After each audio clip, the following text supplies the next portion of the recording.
আসসালামু আলাইকুম দর্শক বিন্দু। আজ দেখাবো বেলে মাছ রান্না।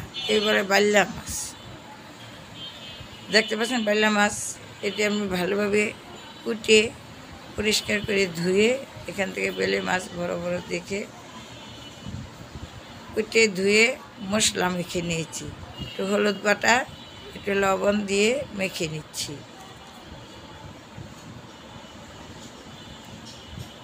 একটি কড়াইতে বসিয়ে দিয়েছি, পরের মতো তেল দিয়ে একটু ঝুলিয়ে দিচ্ছি,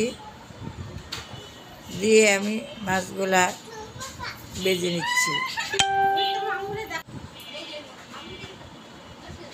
ভাজা হয়ে গেছে, এখন আমি তুলে নিচ্ছি। চটির সাহায্যে আমি তুলে নিচ্ছি। তো মাছ ভাজার সময় খুব খেয়াল রাখবেন চটিতে যাতে পানি না থাকে।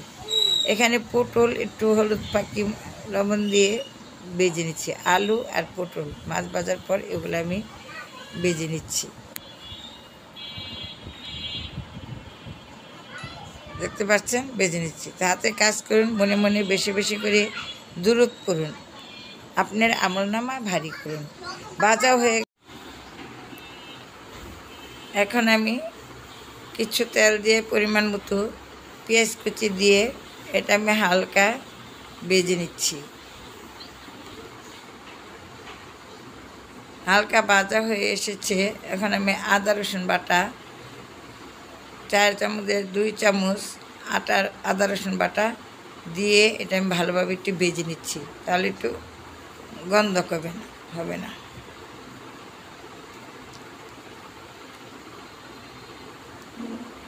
আদা রসুনটা ভাজা হয়ে আসলে দিয়ে দিব হলুদ, মরিচ, একসাথে ধনিয়া গুঁড়া করেছি, ওগুলা একসাথে রেখেছি। দিয়ে দিচ্ছি পরিমাণ মতন 1 চামচ লবণ।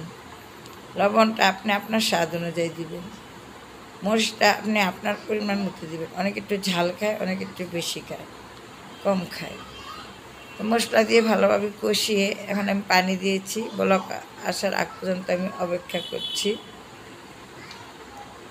বলক হয়ে এসেছে, এখন দিয়ে দিচ্ছি পটল আর আলু। এগুলা দিয়ে আমি চটির সাহায্যে নেড়ে চেড়ে দিয়ে দিচ্ছি মাছ।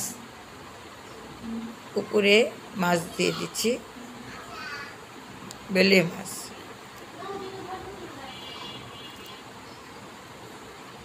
আমি যেইভাবে রান্না করলাম অবশ্যই এইভাবে বাসায় ট্রাই করে দেখবেন খেয়ে কেমন লাগলো। বেলে মাছের ডিম হয়েছে, ডিমগুলো দিয়ে দিচ্ছি। নতুন হয়ে থাকলে সাবস্ক্রাইব করে নেবেন, পাশে থাকার বেলাইকনটি বাজিয়ে দিবেন, আর বেশি বেশি করে শেয়ার করবেন, অনুরোধ রইল। দিয়ে দিচ্ছি কাঁচামরিচ। তরকারিটা হয়ে আসলে আমরা কিছুক্ষণ আগে কাঁচামরিচটা দিই, যাতে কাঁচামরিচটা সবুজ সবুজ থাকে। বাচ্চাদের ঘর কেটে দিলে ওরা ঝাল খেতে পারে না।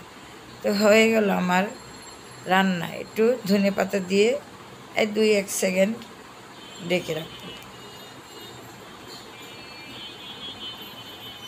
হয়ে গেল পারফেক্ট রান্না।